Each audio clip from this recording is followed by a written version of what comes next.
one of the reasons why I like doing this is in person, and as Kirk and Jeff can attest to, is that it includes snacks. So when I did it at Markham, I brought Fritos, which are relevant to my presentation. You're going to hear about that later. So um, I call I'd this I I'd call this forgotten about go, that. I yeah, guess we should have told people to bring their own Fritos. DYOF, yeah. So I call it how I learned to stop worrying and love the branch line. This was sort of a journey of mine, coming back into model railroading and getting into prototype model railroading. Um, so first, I'm going to just give you a little bit about who I am. I grew up outside of Boston in Newton, Mass. Moved to Maryland as a teenager. I've been a model railroader since I was 6. That photo you see there on the left is sort of Genesis. That was the Christmas when I received my first model train set. I actually miraculously still have that green locomotive down in the basement. It somehow survived my childhood. Doesn't have an engine in it for some reason, but it's still I still have it. My family was really receptive to railroading. My dad loved railroading, and he kind of took us to all sorts of different places. After college, I kind of got back into the hobby. My first layout for the Georgetown branch, I started it in 2003. It never really went anywhere. We moved in 2010, and the second layout I started in 2011. And we're going to get more into that later. Um, how did I get interested in the Georgetown branch? I'm gonna tell you about the Georgetown branch in a moment, but in 1998, I got a job in Roslyn, Virginia, and I lived in Bethesda. There's this wonderful bike path that goes from Bethesda all the way down to Georgetown. The B&O, had built this branch line, thankfully, and Montgomery County bought it and turned it into a rail trail. And for years, I commuted by bike on this rail trail, and I fell in love with this railroad. I just wanted to learn all about it. And in around 2003, involved in the B&O Yahoo group, and I met a small group of enthusiasts who either lived in the area or were interested in the Georgetown branch. And we kind of, this group started to form, and we started to dive into the research. I got involved in the B&O Railroad Historical Society. And at the same time, Dwayne Carroll, who's the third from the left in that photo, he wrote an article in the B&O Railroad Historical Society Sentinel back in 2003 called "A Wraith in the Backyard." And if anyone is looking for a sort of a comprehensive history of the Georgetown branch in a short form, get yourself a copy of that magazine. And the article is wonderful. It's got some great information. And then, like any interested prototype modeler, you kind of fall down the rabbit hole. Um, whether it's building spreadsheets, tracking, freight cars, or gathering firsthand sources, collecting books and buying, um, you know, slides on eBay and losing slides on eBay and downloading photos and visiting archives and just digging through old things. That I really went down the rabbit hole. And that's where I am now. It's been, 20 some years, and I'm still just hunting everything that I can. Just this today, I got a slide in the mail that I got off of eBay. I'm just always on the look for stuff. So let's talk about where the Georgetown branch is for those of you who are not familiar, or excuse me, for those of you who are not familiar. Here we have, let me turn on the little pointer here. Hang on a second. Okay. So Washington, D.C. is here, sort of the northern tip, and the B&O's metropolitan branch is here in yellow. And of course, that goes from D.C. up to Point of Rocks. And Silver Spring is here, downtown Silver Spring is right here. And you can see the blue line is the Georgetown branch. It comes off of the line just west of Silver Spring, and then heads west, southwest down towards Bethesda. You can see sort of, here's an overall map view. This is why they call it the Crescent Trail, is the line, the 11.5 mile line forms sort of a crescent around DC and on into Georgetown. It's about 300 feet of elevation change between the highest point and the lowest point. One thing I just wanted to plug, this is a B&O track chart from 1949. These existed for most railroads. You can find them in historical societies. They're wonderful resources if you're doing research on a prototype.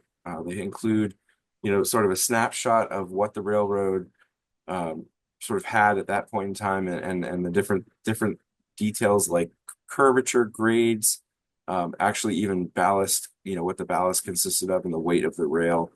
It's a nice little resource if you're doing, prototype modeling, and you can kind of get a feel for sort of where things are. So how did this railroad come to be? Why did the B&O build the Georgetown branch? Well, in the late 20th century, the B&O was really trying to connect with a lot of the lucrative southern markets. They wanted to try to find a way to the south. The Pennsylvania Railroad had the only really direct Potomac River crossing in the area, which was the Long Bridge, which is in right sort of downtown DC. The B&O, as they sort of tried to figure out a way south, envisioned a crossing to the west of DC.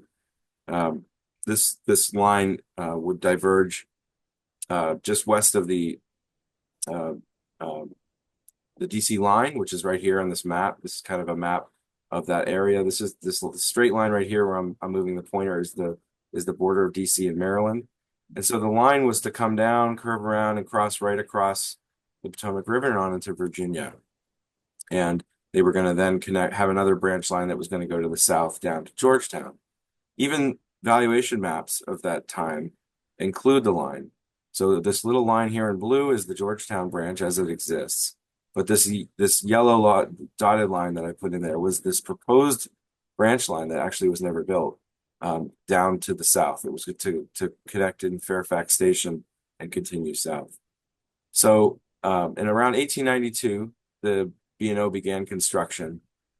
They started at a point near Linden, Maryland, and they built about 2 miles to Chevy Chase and no further. In the 1890s, the B&O had some serious financial issues and went into receivership by the Pennsylvania Railroad. During the receivership, the B&O was given trackage rights across the Long Bridge and the Potomac Yard in Virginia, which sort of satisfied their need for the connection in a way. They didn't really need that southern connection anymore once they got those trackage rights. But the B&O still saw the value in connecting with Georgetown. The Georgetown merchants, they were really lobbying for a connection with the outside world. They desperately wanted to become relevant. Again, Georgetown had kind of fallen by the wayside with other more favorable ports. So in 1908, the B&O resumed construction of the Georgetown branch from Chevy Chase on to Bethesda and then down around to Georgetown. The line was completed, the major portion of the line was completed between 1908 and 1910. So the way I'm going to do this tour is we're going to go geographically instead of chronologically. I'm going to take you on a tour from milepost 0 all the way to milepost 11.5 down in Georgetown. And again, here we are west of Silver Spring, and this area in green here in this circle is called Georgetown Junction. That's what it's referred to by the railroad. When they built the branch, they added a series of crossovers and signals and a team track yard to facilitate trains operating on the branch. So this is a valuation map, and you kind of have to look at it upside down. So we're now, this direction up here is towards DC, and this is towards Point of Rocks, and the branch comes off and heads west towards Chevy Chase. So here at Georgetown Junction, you can see, we've got the Metropolitan Branch mainline tracks, and we have a couple team tracks here as well. And the junction and the crossovers are all up here. So Georgetown Junction was a really popular railfan spot. There was a lot of action here. And it's in the heyday of B&O passenger trains. Several named trains came through here on the daily. The Capital Limited, the Cincinnati and the Columbian, the Washington to Chicago Express, the Shenandoah, the Diplomat, and others that I'm sure I've missed, and other B&O passenger train experts, of which I am not, could point out and probably give lots of details about. It's still a great train watching spot today. The Capital Limited. This photo is the Capital Limited heading towards DC, which you can still catch daily, although it's a different name. But we're not here for passenger trains, we're here for freight trains. So here's some photos that kind of give you an overhead view and a trackside view of the junction, Georgetown Junction there. So in the distance is what we see there. That bridge right there is called the Talbot Avenue Bridge. It's actually an old turntable flipped upside down and used as a bridge. But here you can see the long Georgetown Branch lead. That's what this track right here is. This is the Metropolitan Branch, eastbound and westbound tracks. And then this lead right here is actually a long lead that extended all the way to Silver Spring. They actually would set out cars on this lead, and it allowed for a little bit more facilitation of cars into the Silver Spring yards for setouts and movements there. Now we're standing on that Talbot Avenue Bridge, looking back in the direction where we were standing earlier. And this again gives you sort of an idea of the layout. Here's that long siding from Silver Spring with some cars spotted on it. This is in 1979. We've got an MDOT commuter train, kind of a mishmash of Chessie stuff, kind of an interesting period. And then the Georgetown Branch lead here over on the right. One of the interesting things you'll note is they've laid out welded rail next to the Georgetown Branch tracks. And yes, they installed welded rail on the branch just a few years before they abandoned it, which is a big brain move, in my opinion. Never could really understand that. Here's another shot showing another passenger train passing. And a better look at that Talbot Avenue Bridge. It's really interesting. We're going to talk about that more later. The bridge was built in 1918, demolished in 2019. They've preserved the center section, which will be erected in a nearby park, which is pretty cool.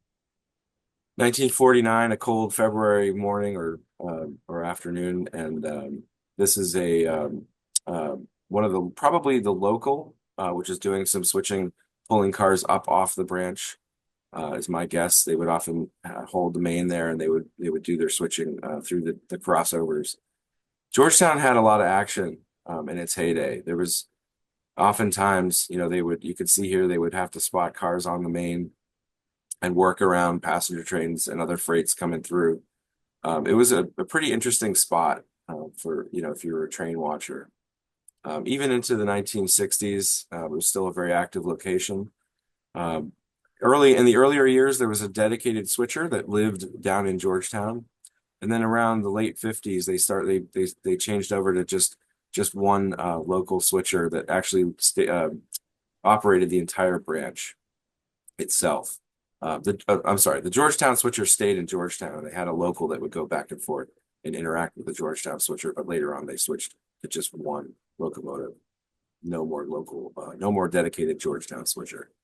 But this shows the team track yards there in the distance. You can see they're all kind of chock full on this day. So the Georgetown local would often come up on the main, pick up any cars that were set out for the branch, go run around the train, and head down the branch to do its switching. This is a really nice sequence of photos from John King, where he was there one day when he caught the action, where the crew is spotting this B&O car down in the team track yard. So he's riding the car back down the yard. They come back, couple on the train, and then they're going to head down the branch with looks like a load of some I-beams, steel for some building downtown, most likely. The line was abandoned, I believe, in 1986. I'm trying to remember exactly the year. But trains actually operated on the very sort of northern, there were still a few industries right there at the junction that still received cars, one of which was a recycling plant. This is from 1993. The Mason-Dixon recycling plant, which is right around the corner, received cars. And there was also another Montgomery County alcohol warehouse, which you're going to see in a moment. So just coming off of the main, we come to our first industrial area. This is where the company E.C. Keys was located. And Keys was a landowner here. And when the railroad, wanted to make a path through his land, he decided to build a lumber yard and a coal facility here, a fuel coal trestle. And he operated there until the 1970s. And so there was a raised siding so this caboose right here is on the main, on the Georgetown Branch main. There was a siding that came up onto a retaining wall. And then this siding over here led to the coal trestle. And so here's a similar view out the window, looking up at the team tracks up above. You can really see how the branch drops off pretty drastically here at the junction. And then looking the other direction, right here, we're going to take it up. Here we go. Looking the other direction, you're going to see this is EC Keys. They had this tall retaining wall where the track was right up on top, and they would drop aggregates through chutes into these bins down here where they were sold. And then the coal trestle is on this sort of this little rise right here. I don't have any good photos of it. We're going to talk a little bit later about how it's being modeled. Some really interesting stuff on that. So next area is Rock Creek. So as you can see, we've kind of come down here. We're continuing, and we got across this Rock Creek Park, which many people have probably heard of. Initially, Rock Creek, there was it's basically a wide flat plain, and a trestle needed to be constructed across this plain. The first incarnation of the trestle was over 1,400 feet long, 67 feet high. And that was what existed in the very early days around in the 1890s. In 1904, much of it was filled in, and it was reduced to about 380 feet. In 1928, it was rebuilt, and it was strengthened in the 1940s, and it went through several other changes. This is a shot of that Montgomery County liquor warehouse in 1993 receiving some cars full of booze. And they were receiving cars until the mid 90s. I think I have a photo in 1995 of them getting cars. So here's a shot from 1948 that shows the trestle. Photos of this trestle are incredibly rare. I only have found a handful. It's something that I guess, back in the days when it was relevant, there wasn't really much of a trail down there. It was probably just, bushwhacking to get to it. So not many people really thought to go take pictures of it. This photo I found at the Silver Spring station.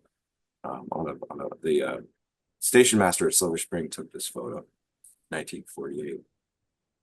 This is an unknown date. I would guess this is also 1948-ish, maybe a little bit earlier.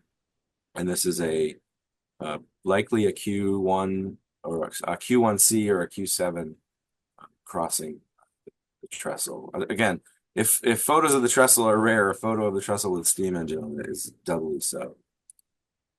This photo from 1942 shows what the top of it looked like, what the deck looked like. And I always found it interesting that this trestle never had any guardrails per se, the center ones. It has these sort of outer wooden guardrails, but that's it. And then here's another photo from below. This is, I believe, there was an excursion train, which we're going to see more of later, that passed over it. In 1967, some arsonists lit it on fire and burned it, but not enough to take the trestle down. They put the fire out, and they actually managed to continue using the trestle. But 5 years later, Mother Nature had a different plan. Hurricane Agnes came through, and this left section here, the western section, and the center section were just absolutely washed away as Rock Creek flooded. And that, you think that kind of would have been the nail in the coffin for the branch, but the B&O still had contracts on the line, and they actually had one of their locomotives stuck in Georgetown during Agnes, so they wanted their locomotive back.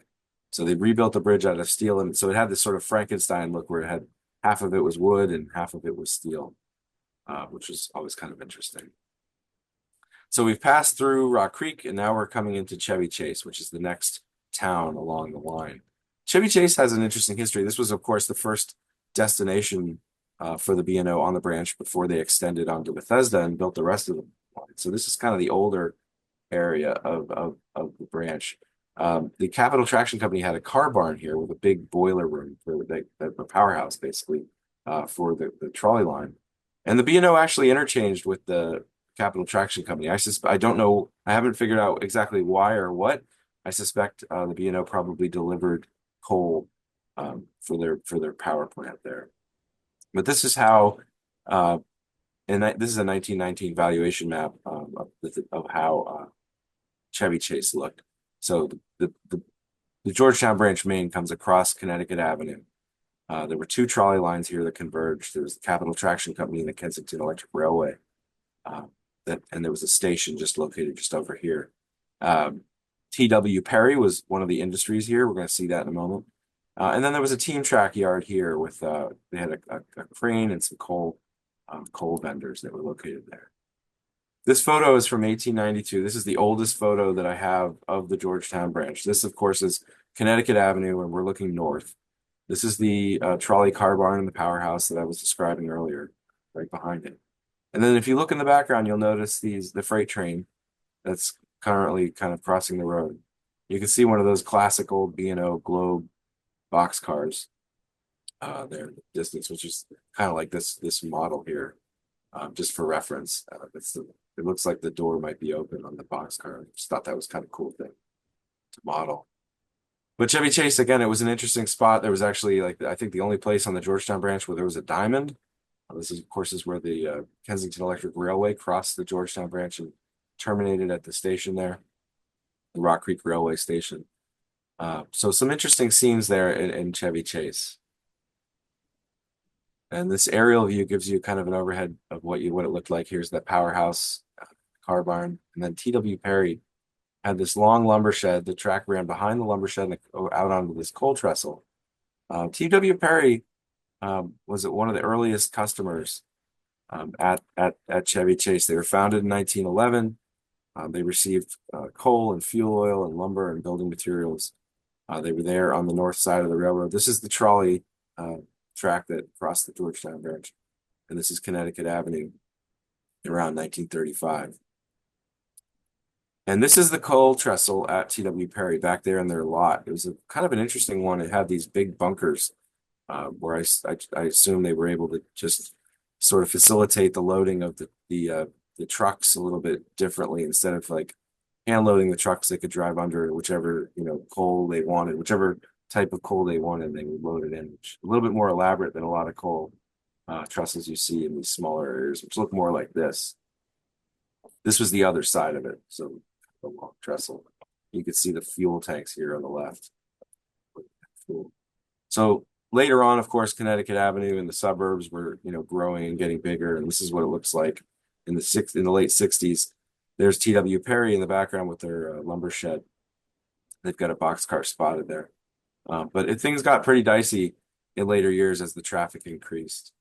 And this is a view of that team track yard. We've got the passing siding, and then over here we've got that team track. This gantry crane right here is on a loading dock and facilitated the offloading of various materials.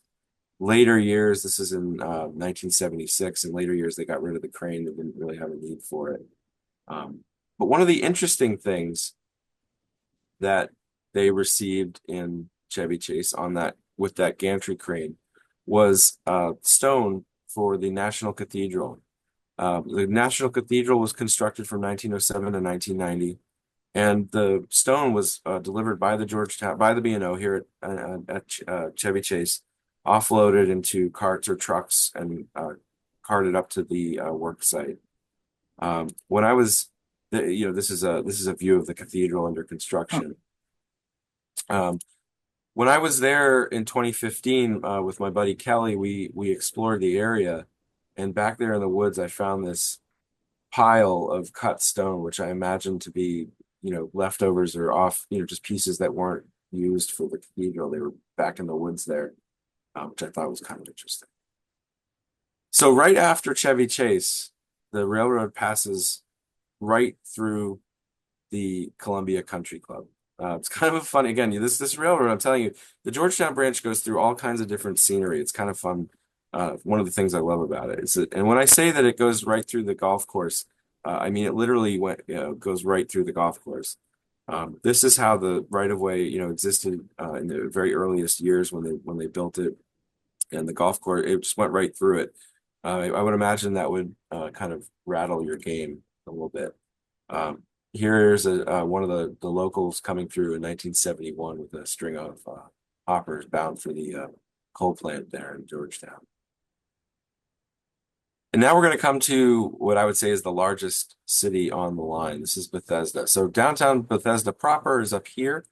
We've come down from through Chevy Chase, and we're coming into Bethesda. Downtown Bethesda is right here. Wisconsin Avenue is here for those of you who are familiar with that area. And then we're going to continue down to River Road. This is another, Bethesda's sort of like this whole area, but there's two sort of industrial areas. I will just call this one downtown Bethesda, and we'll call this one River Road. And now we're heading more in a southerly direction. So this valuation map of Bethesda, we're coming this direction down towards Georgetown. And Bethesda had a collection of team tracks and sidings that sort of fanned off of the main, and they served several different industries. There's a freight house that was built here in 1941. And one of the things you'll notice is that there's no track going to the freight house. The original valuation map shows a track that goes sort of adjacent to it, but as far as I know, it was never built, and which is kind of an interesting thing. A freight house without a siding, which is kind of interesting. Um, so we're going to take a look. This is an aerial photo. Wisconsin Avenue. Again, we're looking north. Here's Wisconsin Avenue. The branch comes in from the east, and then all of those tracks that fanned out, you can kind of see them here, running into these different industries and around these different buildings. Right here is the team track, and then the main continues down towards the south. So a few of the things that we're going to take a look at right now, just to keep in mind to sort of give you a perspective, is Wisconsin Avenue, the freight house and the section house, Isinger Lumber, Capital Frito, Maloney Concrete, and then the team track yard, as well as the Bradley Boulevard Bridge. This is all in downtown Bethesda. So Wisconsin Avenue, the tracks come underneath Wisconsin Avenue on this this bridge which carried the roadway. This is the bridge that was probably one of the earlier incarnations when they widened Wisconsin Avenue. This photo from 1957 just sort of gives you an idea of the cut. You'll notice all the Studebakers lined up here. There was a dealership just around the corner. And another view of the same bridge now in color. One thing you'll notice here is that there's this massive building here. Unfortunately, I don't have a better photo of it. This is the Air Rights building. It was built in 1964 on top of the railroad. They purchased the air rights over the railroad, and they built the building right on top. Still standing today. So Wisconsin Avenue is back here in the distance. We've come into the yard, and you can kind of see just the track arrangement. We've got the passing siding here and the main here. And then these are the team tracks fanning off to our left. The freight house is over here to our right, and the section house is right there in the center. This photo is from 1956. And you can see Bethesda Avenue is barely a two-lane road at this point. It's pretty small. In years later, the area would as the area grew, the roads would get bigger. Lots were purchased and paved as parking lots, and you'll start to see, again, the infrastructure diminish. I always love this photo because, this industrious engineer has loaded up with lumber on his. Somebody's probably just getting rid of some lumber or some wood. So here's another view in the Bethesda yard, and this is one of those situations where I always tell people, I'm like, you really need to study as a prototype modeler. You really need to study the details of a photo, because at first glance, this just looks like a picture of a caboose and some people unloading lumber and doing some work here in a pretty packed yard in 1956. But as I looked closer and one day sort of studied the photo even more, zoomed in as much as I could, I noticed this unusual contraption here that they had that has a wheel and some, it's kind of like a tractor that's up high. I couldn't figure it out. Finally figured out that it's what's called a lumber straddler, something I had never heard of before. Maybe some of you are more familiar. These units will sort of straddle a stack of lumber. They'll grapple it with these arms, lift it up, and they can transport it into the yard. So one of the local lumber yards had this thing, and there it is in the photo. So of course I have to model it. 1941, the B&O started construction of this freight house. Right over here's the yards back here again. You can kind of get a feel for sort of like what the process was like. The B&O marketing department was nice enough to take some DIY, what do you call it, in process photos of the build. One of the interesting things is that if you look in the background, you can notice that this this yard is absolutely jam-packed with these gondolas loaded with what looks like marble or limestone. I'm not even sure. I'm not sure what it is. I'm not an expert. Um, some sort of cut stone. It's likely for the National Naval Medical Center, which was being constructed only about 2 miles away. The groundbreaking was just 2 months before that previous photo had been taken. Uh, so it's again another interesting way that the branch line was connected to the local construction and development. So here's the finished freight house, and you'll notice there are no rails. Normally they would probably be here on the other side, but there's no rails connected to this building, never were, which is, I thought was kind of interesting. This building was demolished in the mid 1980s to make way for a road that was realigned. This shot just gives you some perspective about how the freight house was aligned with the track. And then in later years, it existed as a cab stand, a nursery, all kinds of other businesses until eventually it was torn down. Right across the tracks from this freight house was the section shed, and on this day they were getting ready to do some track work. Kind of an interesting scene.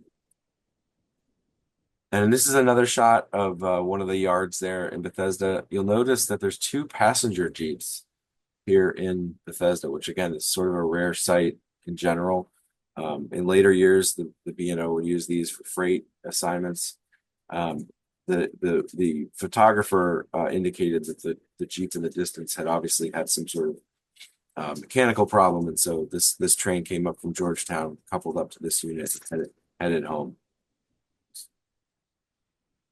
One of the major customers in Bethesda was Maloney Concrete. They were one of the older customers. They were founded in 1929. They operated until the late 1980s.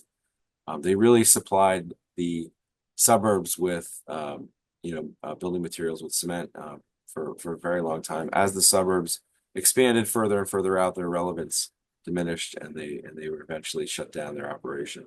But they received carloads of cement on the track just behind their facility there, and you can see in this aerial photo. But it was an interesting way. I mean, the railroad had to sort of navigate through this little canyon between buildings to deliver the cars, which makes for an interesting modeling opportunity as well. A lot of detail with all of these vents and pipes and heat, and wires and everything coming and going there. So the Maloney, or excuse me, next door to Maloney was the Capital Frito Company. In 1951, they had a fire, which made for some interesting photographs of the scene, of course, and then of course the firemen enjoying some chips there at the plant, and Fritos, would advertise with recipes in the local papers and things like that. So this is the connection earlier with the Fritos is, they had the B&O served the Frito plant. So in later years, the railroad, as the development really closed in, the yards were kind of abandoned and shuttered. And the writing was on the wall at this point. This is 1984. The railroad would only survive for another year until it was closed down. This is the local heading down to Georgetown in the summer of '84. And just south of Bethesda is Bradley Boulevard. And it had this little tiny bridge, which used to span a trolley line that, of course, was abandoned many, many years before. But it would prove to be quite a dangerous operation as the suburbs grew and people were actually having to use the. All right, hang on one second. I need to. Sorry, I have a dog here who's growling at me. Apologize. As the railroad needed to adapt to the growing suburbs, in 1959, project began to widen Bradley Boulevard, and as such, the railroad had to accommodate. So they built a shoe fly around the old bridge while they demolished it and built and installed the new bridge. This shows a nice duo of some FMH 1644s on the shoe fly. After the bridge was complete in 1959, the shoe fly was dismantled and the new bridge went into service. And this was a number of years. This was 10 years later, but still looks the same more or less today, except people are riding bicycles across it, and it has a fence on it. I've always wanted to go back in there and do some guerrilla, painting and paint the B&O logo back to the blue and white because I think it would look cool. But I don't know. I don't want to get in trouble. Um, so one of the things that, again, one of the interesting areas that the B&O Georgetown branch passed through is Kenwood. Kenwood is sort of a well-known neighborhood. It's has fancy houses and nice yards and that sort of thing. They have a large collection of cherry trees. So the railroad goes from this dirty downtown Bethesda, right through this neighborhood, these beautiful houses, which I always thought was kind of funny. So now we're coming to that southern area of Bethesda that I called River Road. Right here in this photo, this is what River Road looked like in 1956. I mean, it was, for any of you who know that area, it's hard to imagine River Road being just like a little 2-lane road, dirt, an asphalt road. It's now like a 5 lanes wide. It's pretty busy down here. There were a few customers and at River Road. Two of the largest were Hut Shops, which became Marriott, and Briggs Filtration Company. Here in this photo, you'll see the Georgetown Branch main running along this side, and then over here there's a siding next to the Hut Shops, which actually used to continue to the back where they had a really large overhead crane for transloading equipment. And then over here, Briggs Filtration ran right up the middle of Landy Lane, and they received boxcars. Hot Shops, of course, a local restaurant business, they received all of their equipment and foodstuffs here in Bethesda. And then Briggs Filtration, they produced like oil filters and things like that. In the later years, this is in 1973. They weren't receiving much traffic at that point. This is just a photo to give you an idea of what that looked like in the 70s. The rail trail now passes across River Road on a bridge in the same spot. Just on the south side of River Road was Betco block. Betco made cinder blocks. So here they are receiving a load of cinders that it's getting pushed into they had a small siding with an unloading trestle there. As we continue out of Bethesda, we're going to cross Massachusetts Avenue, another sort of iconic spot. When in the 1930s, when they started to develop this area, the real estate company decided to put a fancy little facade on the railroad bridge so as to not detract from their fancy houses.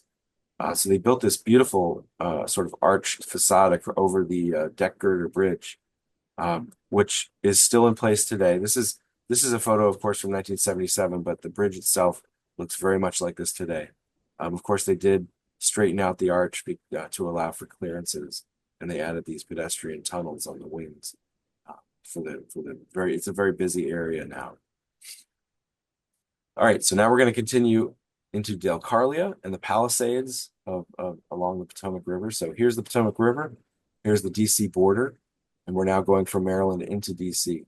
Delcarlia is where there's a location of a very large water treatment plant. The Washington Aqueduct sort of terminated here, or it was a holding reservoir here, and so they built a water filtration plant here.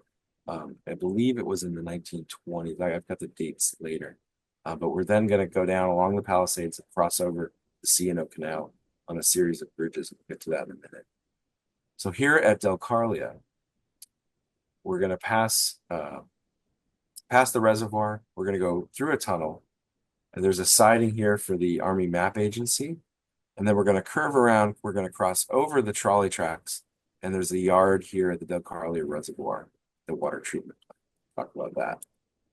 So coming down through here, it's just beautiful area. It's very woody. This photo from 1974, shot by Bill Duvall, is one of my favorites. It's the only photo I have of a Jeep 30 on the branch. I just love it.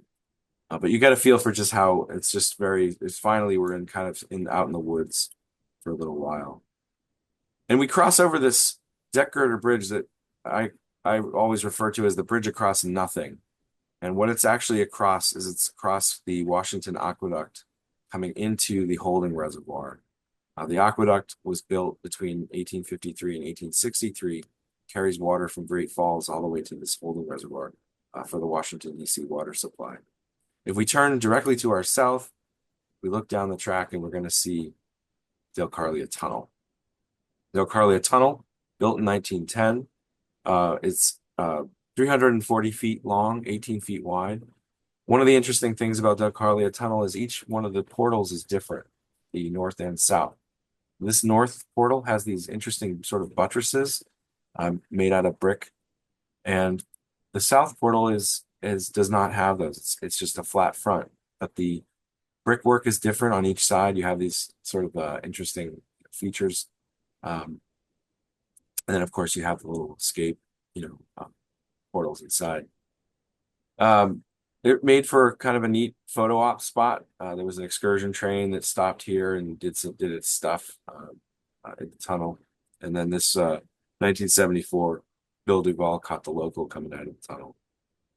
Again, if we take a few steps backward, you'll notice that there's a siding here. It's kind of buried in the snow. There's not many photos of it because it went to the U.S. Army Mapping Agency, which produced maps in 1942 for the U.S. Army. And I assume the siding delivered paper and other materials for their operations. And somebody talked to me, said that they had records of maps being shipped cross country from this place in the 40s, which I thought was interesting. So that'll be added to the ops scheme. And just a little bit further south, the railroad crosses across, once again, interacting with the trolleys. It crosses the Capital Traction Company's Glen Echo line. The Glen Echo line ran from Georgetown out to the Glen Echo Amusement Park. This is a fan trip in 1951. I believe the last day of trolleys was 1961. I can't remember exactly when they discontinued service on the trolley line, but it was around that time frame. So here's a view in 1956 looking down at the trolley line.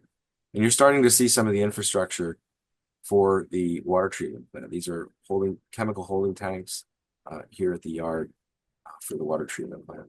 But it was a really neat spot to, get photos.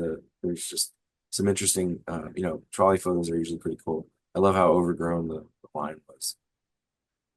So now we've just crossed the trolley line, which is here in the distance, and we're coming into the Dale-Carlia yard. This was a 5-track yard, sort of in its heyday. They received all sorts of chemicals here. The U.S. Army Corps of Engineers was completed. The reservoir was completed in 1858 by the U.S. Army Corps of Engineers. It's part of the Washington Aqueduct project. In the 1920s, a water treatment plant was built here. Used a rapid sand filtration process. Over the years, it was expanded, and the freight yard expanded to accommodate the plant. One of the interesting things about this is when you find documents that the B&O would do these sort of bridge sketches where they would do sketch drawings of all the infrastructure along the line. And thankfully, they did this nice sketch of the overhead, equipment. And in the sketch, they even tell you what each one of the pipes carried. So as a modeler who I don't have any, way bills or any information about exactly what they received or shipped out of here. Documents like this where it tells me that they have, sulfuric acid, carbon, chlorine, sulfur dioxide, and air and other, chemicals. It kind of helps me to fill in how I want to operate on the model. What commodities am I going to ship? These documents, you never know what you're going to find in them. Looking the other direction, the other end of the yard, you can see it slopes downhill, which allowed for the railroad to drift cars in and out or out of the yard, which is kind of interesting. Don't know how I'm going to model that effectively. After we leave Dale-Carlia, we come down along the Palisades of the Potomac, where if any of you are familiar with Canal Road, it's right down there below the railroad, and Chain Bridge, which I drive across every morning on my way to work, unfortunately. Canal Road the C&O Canal is also seen right down here, and then the Potomac River is, of course, out there by Chain Bridge. So the B&O crossed the C&O Canal and Canal Road on a series of three bridges. The first one is 116 feet long. It's a Pratt truss, and it's offset, consisting of bridge parts off of the Philadelphia Division. The second bridge is a 183-foot Whipple truss, which is also harvested from the Philadelphia Division. The third bridge is just a small sort of 32-foot deck girder. It's pretty insignificant. But the bridges were pretty interesting. The track had to sort of swing up against the cliff there and then back out across Canal Road and the C&O Canal on its way down towards Georgetown. So this bridge was on a slight grade, and there was an S curve going right through the bridge, which was a particularly interesting feature. In 1948, again, that same excursion train paused for a photo op on the bridge, which is pretty cool. Love this shot. And this gives you a sense of the scale and sort of the positioning as it crosses over the C&O Canal here. Very chilly 1977, January 77 day is another Bill Duvall photo.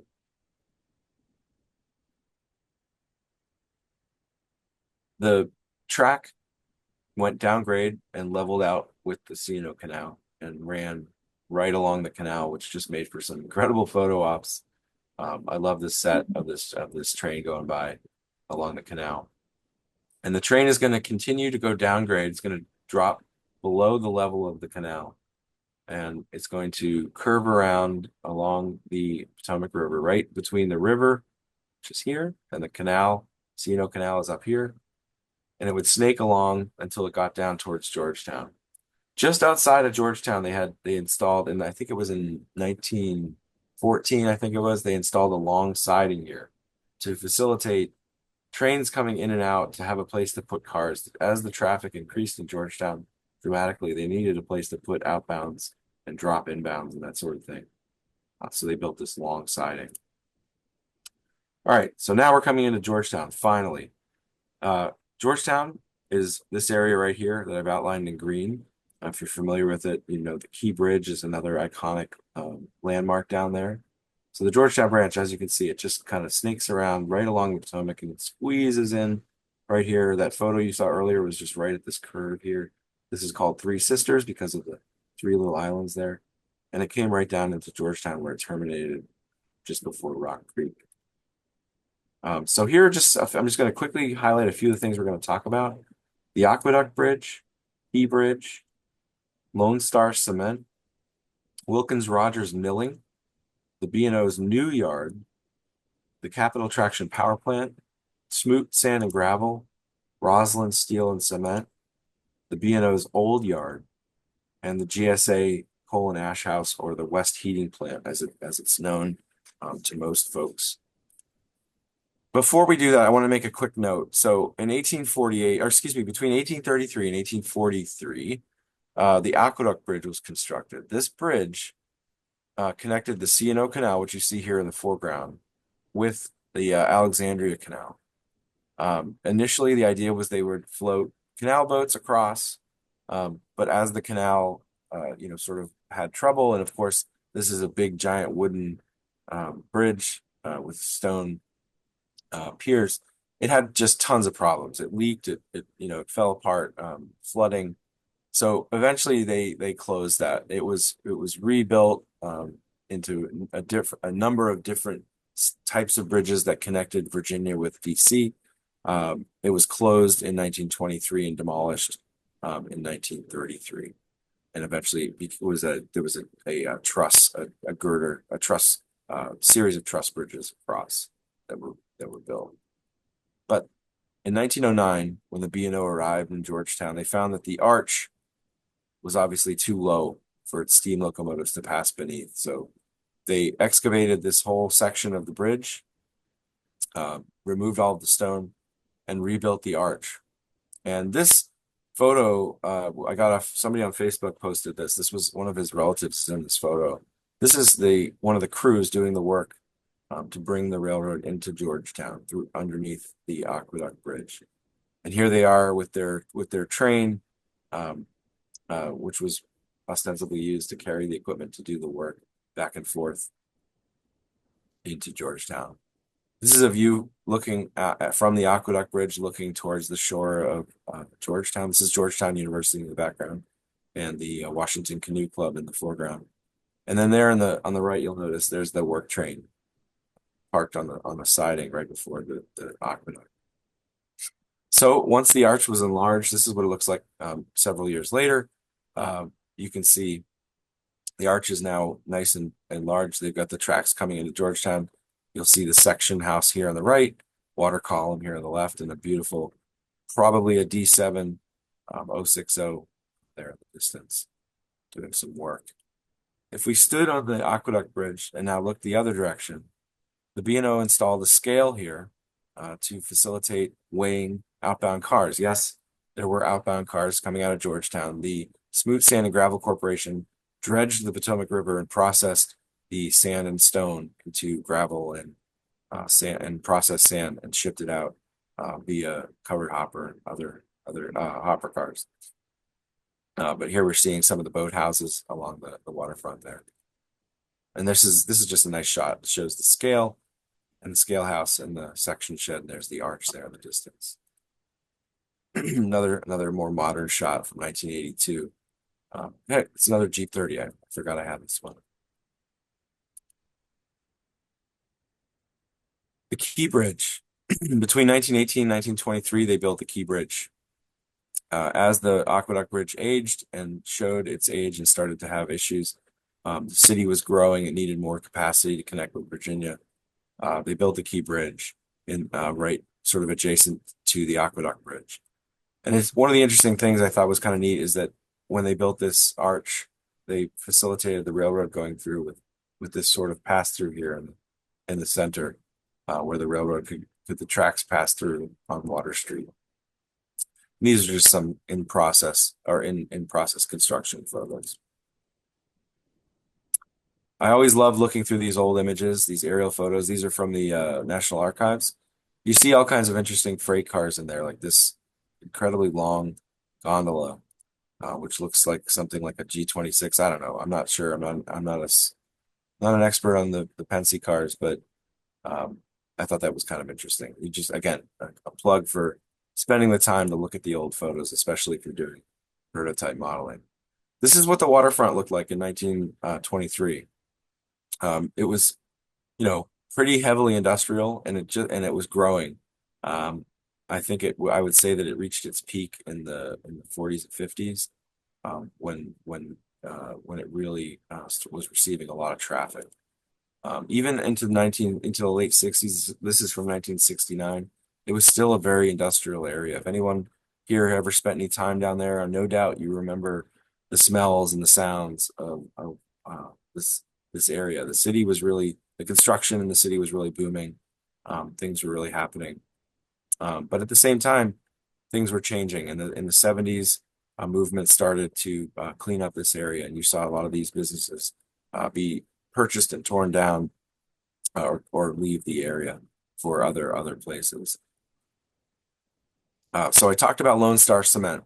Lone Star Cement was a major provider of cement there on the waterfront. They actually received barges of raw materials along this. They had this interesting sort of unloading gantry that had hoses that would dip down into the barges to offload materials. They also had their own siding, which you can kind of see here, and you'll see better in this photo, this street side photo. You can see the siding off to the side here. You'll also notice this overhead structure, which I'm going to talk about in a minute. Oh, one note here. All of the turnouts in the concrete here in Georgetown were single point. They were operated by flipping open this lid here, putting a throw bar into basically a slot, and you would lever the turnout point over, and then there was usually like a block of wood or something that was jammed in there to hold the turnout in place.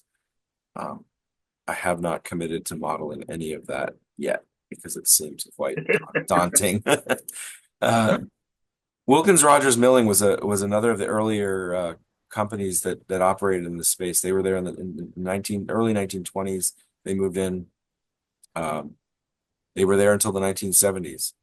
Grain was unloaded by hand um, at their loading dock into chutes. You can kind of see the little holes there that went into the bins down below, and then were obviously conveyed into their um, silos and processed into. If anybody in the area has ever had, they make like cornbread and all kinds of like pancake mixes. Um, all of that stuff was shipped out by truck to the local grocery stores. They operated here until the early 1970s, I believe, and they moved out to Ellicott City. And note the cobblestone streets. So earlier on, the tracks were laid into cobblestone with girder rail, and then later in the 1930s, they paved over this with concrete. Another shot from 1935, you can see the concrete's been put in place. Georgetown was just a gritty, dirty place. I mean, there was a lot of a lot of industry here. This building right here, I believe, is one of the oldest buildings in Georgetown. The facade of it dates back to the Civil War. The facade here still exists. The interior has all been um, uh, replaced with a modern building, but that facade still exists. So I told you I would talk about that overhead structure. In 1947, DC began construction of the Whitehurst Freeway, which was an elevated freeway that basically ran right atop Water Street, right on the waterfront. And it was basically a way for the traffic downtown to bypass Georgetown, Georgetown was just a bottleneck, as you can imagine. So one of the nice things is that I model 1945 to 1955, and this was built in 1947 to 1949. And so they took lots of photos of it, and I get all these great photos that show what the area looked like in that era, which is really special. So you can just see here are some construction photos of Georgetown, what it looked like. This is the other end of Georgetown, but it shows you just some of the neat the photos that you get from these opportunities. Here's one of the major sort of concrete appliance or you know pieces that they had to build. This is down at the west end. This is the Capital Traction car barn, and then the Aqueduct Bridge where that arch was is right over here. And another view underneath, again, some really cool freight cars down here. This is an old Wheeling and Lake Erie single sheet car with I think it's a Vulcan. And then when it was completed, this is a full view of the new Whitehurst Freeway running all the way through Georgetown, underneath the Key Bridge and out here onto M Street, just to give you some perspective. So I'm going to try to speed up a little bit. I know I'm going real slow. I still have a lot to cover. So I'm going to speed up a little bit. So Georgetown, we have the new yard over here on the left and the old yard here on the right. The old yard was built in the original 1910 configuration. And here's an aerial photo that shows the new yard right here, which was built around 1940. There's not that many great photos of it up close in this era, so I really treasure these pictures, and these are likely from the 1950s, I think, maybe a little bit later. But this gives you an idea for what the layout was. Note the overhead crane and the different sidings, team tracks there. And here's another view taken from the Whitehurst Freeway that shows the new yard. And there's the Key Bridge in the background. And a street side view showing the throat of the yard and some of the tracks there. You can see the Washington Monument there in the distance. And more of those single point turnouts there. So they had this little diminutive freight house in the new yard. Pretty straightforward. Kind of, I hope, this is something I'm definitely going to model. Another view of the yard. Got a few more. You can see looming in the background is the Capital Tractions power plant, which I mentioned earlier.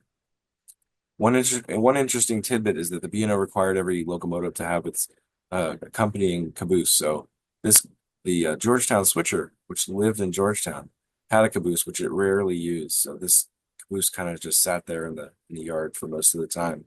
until the switcher actually needed to go up to Eckington for service. Eckington is down in DC, but they would often refuel the the local the Georgetown switcher, excuse me, right down there in Georgetown, just using a local fuel company.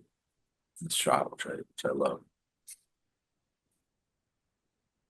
This is another view of the yard with a lot of action. There's a lot of stuff going on here. You got a guard giving the photographer the side eye. You can barely see him standing behind the barrel. These guys are loading barrels. Or there was a barrel company that was right next to the yard there. And then in the 60s, as things were really winding down, eventually the crane was removed and repurposed elsewhere on the line. But you could see things were really starting to get run down. Operating underneath the Whitehurst Freeway could be a dim affair when the weather was gloomy. So the Capital Traction Power Plant, that massive power plant, was built in 1911. It was serviced by the B&O. It was shut down in 1933, probably due to flooding, and then it was decommissioned in 43 and demolished in 68. So it really only operated for about 22 years. It had a pretty short lifespan for such a massive structure. You could just see the scale of it. It was really large. It's kind of a short lifespan. But it was served by the rail, and it had this interesting sort of crossover switchback thing. So the track came off, the branch came off, went behind the plant, and then there was a siding into the boiler room here, and they would use the pulley system. They would pull the cars into the building, which is kind of an interesting track arrangement. That was the original arrangement. Later years, of course, they changed that a little bit. Roslyn Steel and Cement received structural steel, and at one point they had a large cement facility there that was torn down around 1948. Down at the end of the line, Gallagher Lumber, massive lumber yard. They were they occupied several an entire block of Georgetown, and as you can see, this area of the yard is all lumber, and it was most of the time in the heyday, the heyday years, this was just chock full of lumber. So they were a pretty big operation. DC, was growing and growing and growing for many years. Had an appetite for building materials. Smooth sand and gravel. Like I said, they dredged the river. They brought the aggregates up in barges, processed it in this large plant there, and they received empty hoppers, which they loaded and shipped out to various locations. They also had fleets and fleets of cement trucks and other trucks that constantly were shuttling in and out of this structure. This is the original freight house. It was built in 1910, demolished in 1940, and it's right at the end of the line. There were two tracks on one side of it, and various other receiving and shipping ramps and things like that. So an interesting tidbit: this track here in the foreground is a track that the B&O built to the Lincoln Memorial, the service. Talk about that in a minute. In 1941, they decided to build a coal heating plant. The railroad was going to bring in coal and service the heating plant, but World War I put a stop to that. They resumed construction in 1946. So this is on the site of that previous freight house that you saw. They built this coal and ash house right on that same spot. Here's the finished structure. It had two tracks. Coal was delivered and dropped through these grates into the floor, and then it was shipped up the hill to the coal and the West Heating Plant, the power plant, through an underground conveyor beneath Water Street to their receiving yard. That plant was the last customer on the Georgetown branch when they shut it down in 1985. Eventually, they went into trucking coal. Crews would often have to contend with, fouled points and that sort of thing. But you can see here's one 1978 receiving some hoppers. This is an aerial photo. I just wanted to highlight, this is from 1927.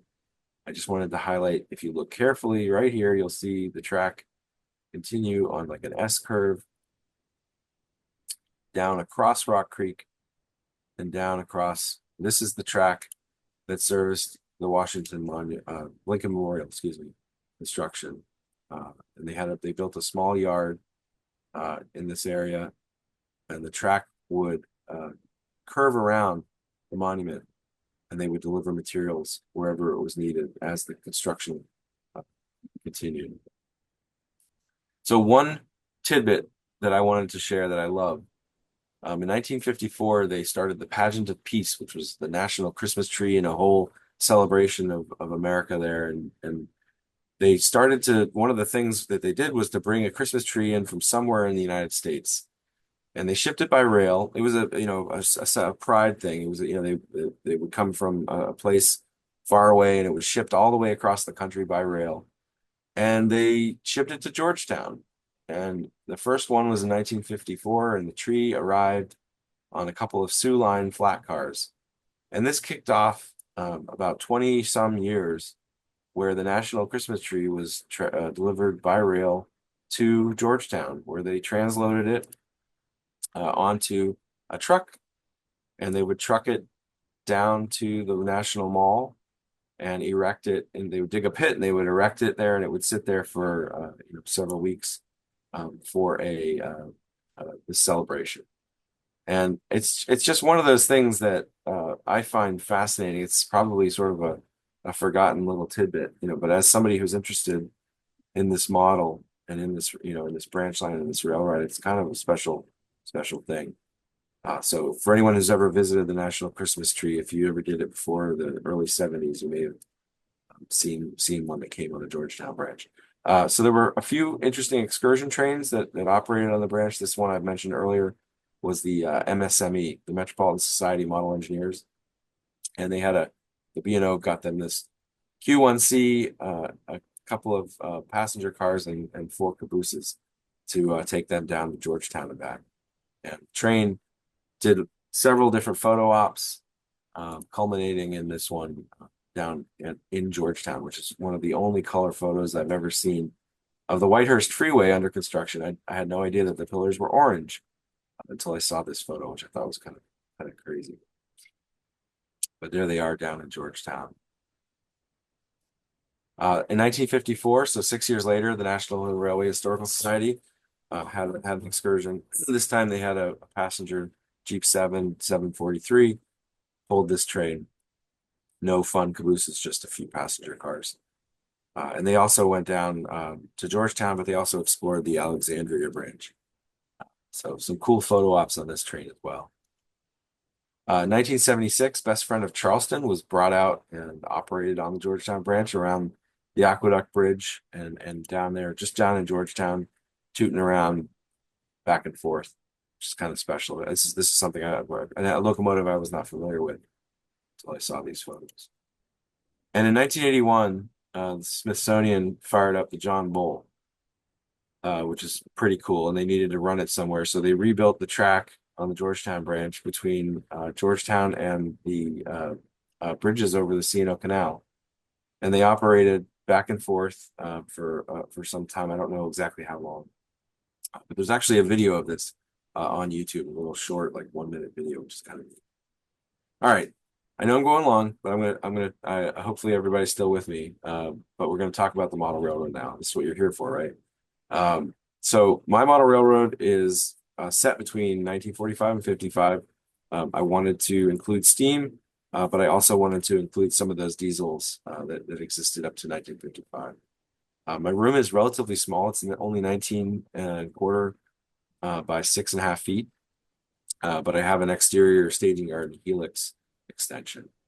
So we'll talk, and again, we can come back to the details, but I want to kind of jump into the design.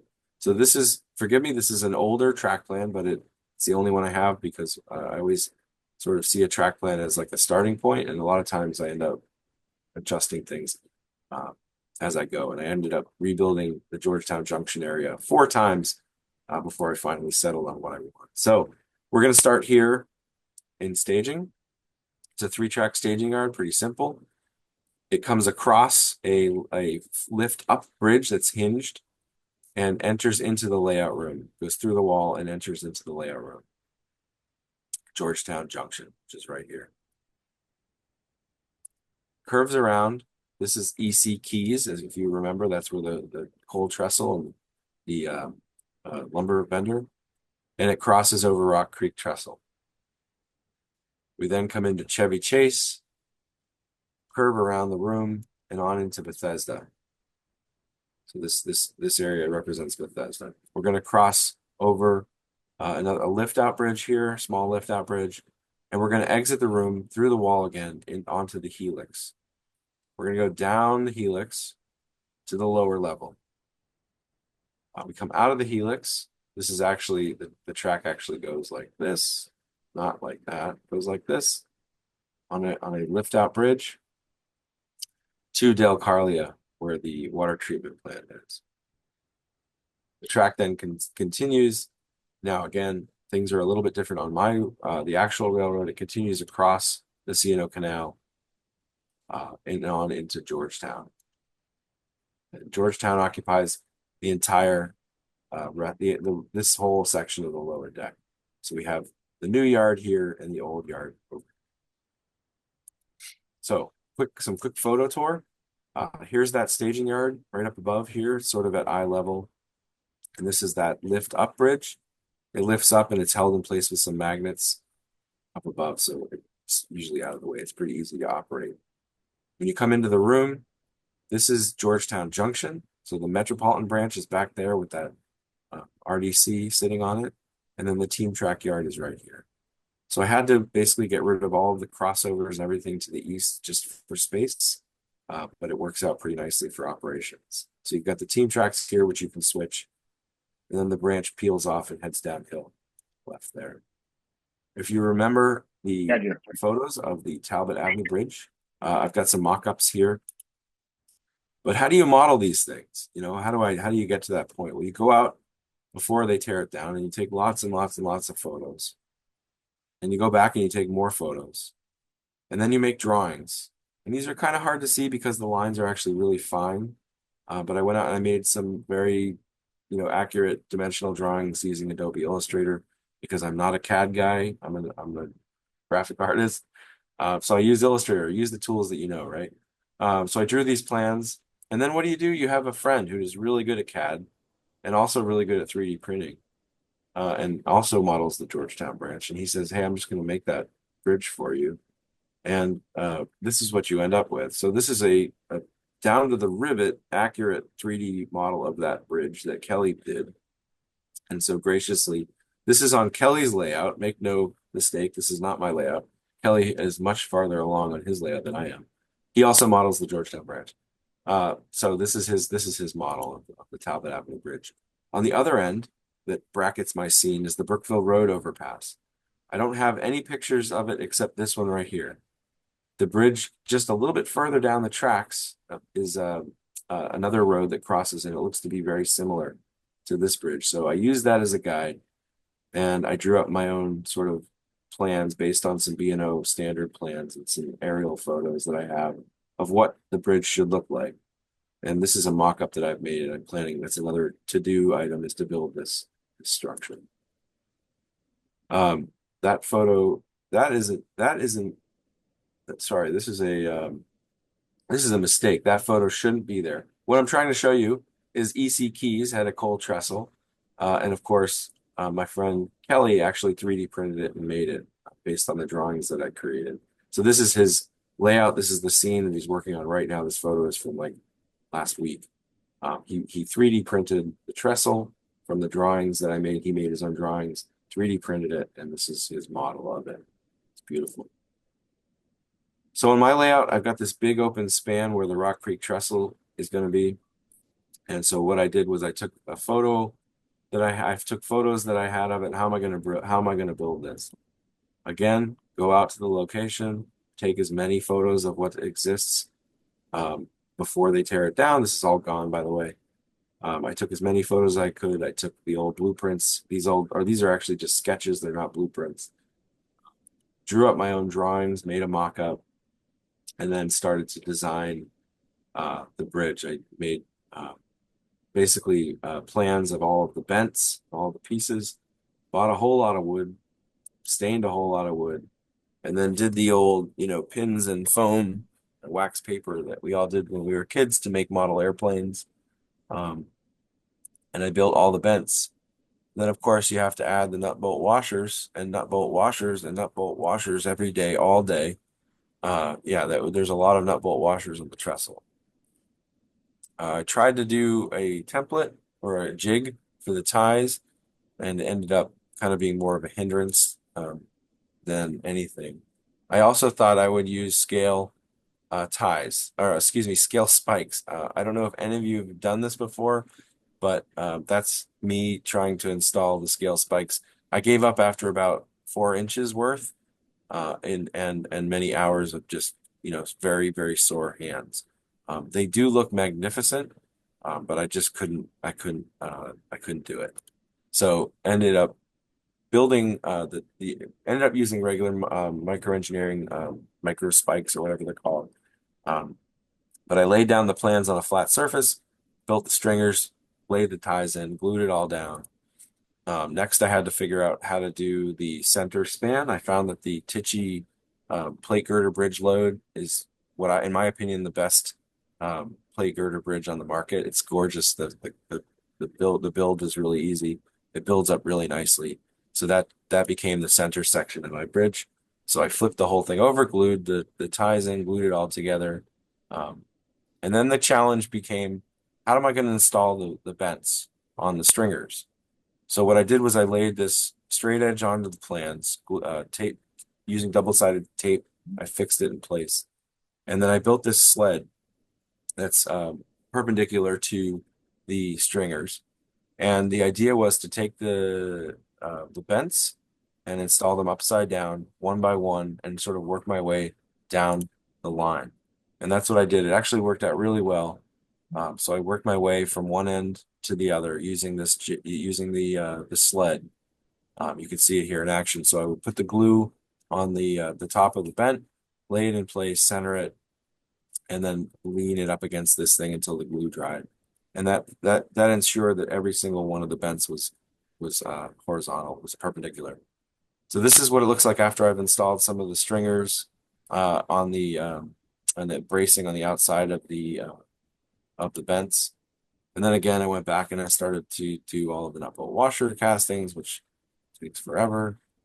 Nut bolt washers forever. But here's the semi-finished bridge. It's not 100% done. I have a few more details I need to do, but I have this cool video of it that I'll show you real quickly. I have a train going across it because it just looks cool. There you go. So it turned out pretty nice. I'm very pleased with that, with how it turned out. All right, so we're going across the bridge. Here's Chevy Chase. If you recall, there's the team track and there's the passing siding, and this is T.W. Perry. Please ignore all of the structures. These were just stuck there because I needed a place to stick them. There's no these structures are all just sitting in place. This is Bethesda. You'll see this blue building right here is the freight house. I also didn't have a model of the freight house, so I took some photos that I had and I extrapolated the measurements and the details.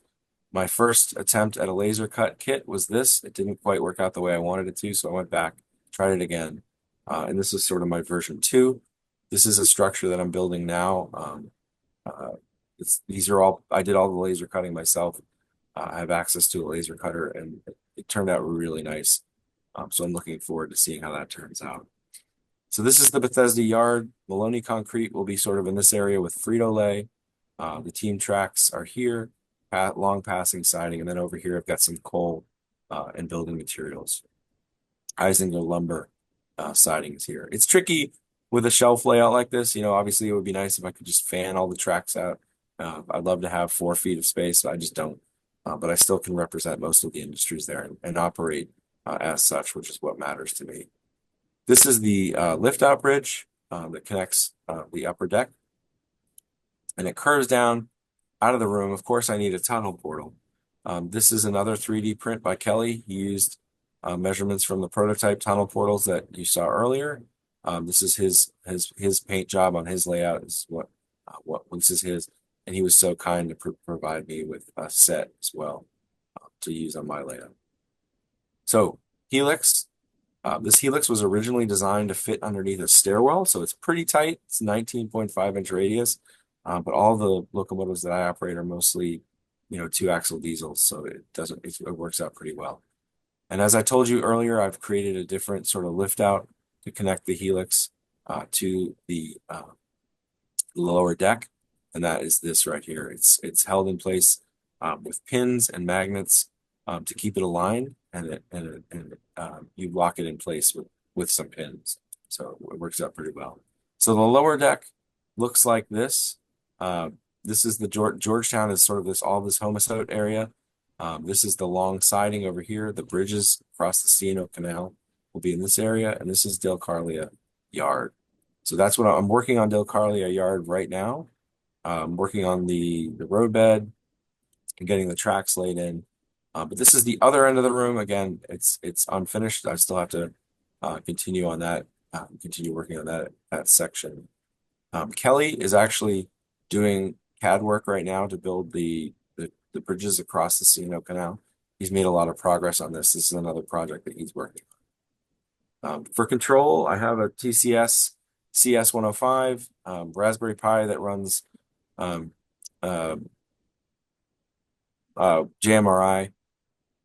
Got the proto throttle, ESU bridge, and a Wi-Fi router that sort of ties everything together. I've got this old control master for bus power on turnouts and things like that. Some lighting controls. I was originally going to do all of my ops using JMRI Ops Pro, but then I sort of reached a wall. Kelly and I spent months and months of work on this, and we never really got to a point where we were pleased with it. And believe me, we put it through its paces to try to get it to work the way that we wanted it to work. We ended up he ended up designing sort of a waybill system that's based on B&O prototypes that I've also adopted and I will be using. I'm still in the process of fleshing it all out. But if anyone's interested, Kelly's website, Fine Scale 360, he's got all sorts of cool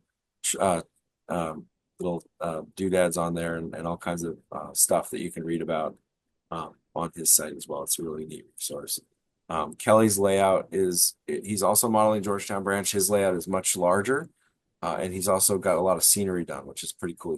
He's still getting stuff done, but he does a lot of 3D printing, a lot of really interesting stuff. So I highly recommend you check out his website. And he is open for visits, so if you want to visit, give him a shout. These are some of my websites. If you're interested in learning more about the Georgetown Branch or just telling me how long my presentation was and it should have been shorter, you can contact me on Facebook or where or email or any of these things. But yeah, you can find me there, and I'm happy to talk about the Georgetown Branch. If you ever have a question, please reach out, or if you know of anyone that happens, my grandfather worked on the Georgetown Branch and he left me this box full of waybills. Please call me. I would love to talk to you. Yeah, so that's it. Thank you very much. Well, thank you, Ben. That was fascinating. I have to say, I was pleasantly surprised by the model railroad because I was, we hadn't talked beforehand, and I had seen your presentation at Marpham, so I was only focused on the history of the prototype. So I was really happy to see that. Thanks for sharing that with us, and also some of those scenes from Kelly's layout. Does anybody have any questions or discussion they want I have a to? comment. I have a comment. In 1979, I got to 23rd in Virginia for work, and I used to run down Virginia Avenue and across Rock Creek Park and out through the C&O Canal. And for about, I guess, 6 years, I used to see the locomotive come down there with coal cars and everything. Nice. And in the wintertime, they'd be out there beating on the sides, and then they had some sort of process for steaming them or something so that the coal could unfreeze and that. But Yeah. and I thought the boiler house was right there, but as you say, they had a conveyor to take it up to where it went.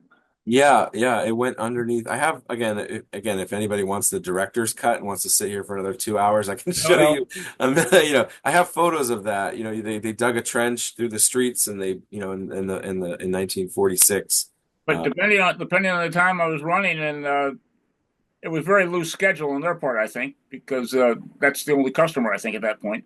Yeah, yep. I actually saw trains coming across the bridge or across the canal and that. So That's so cool. yeah. Yeah. I wish I could have experienced it. I didn't move to the area until, years after it was abandoned, but it's great. Things the struggles I have as a prototype modeler is I'm obsessed with trying to get the operations right and trying to Well, understand how traffic moved I in may I line. may have it wrong, but my recollection is that it was cars first coming into Georgetown, and a brakeman once they got down to the pavement, the brakeman would ride on the first car. Yeah. Yeah. So Sure. they I think so they wouldn't have to switch that much. right. Yeah. But I could be definitely wrong on that. I don't No, know. no, no. I think that's right. But it changed, depending on the time frame and Yeah. who was doing it and when it was. I mean, they didn't want the tracks down there were abysmal in the later years, and so they probably wanted to avoid switching as much as possible. So any moves that they had to make, they wanted to minimize that. And yeah.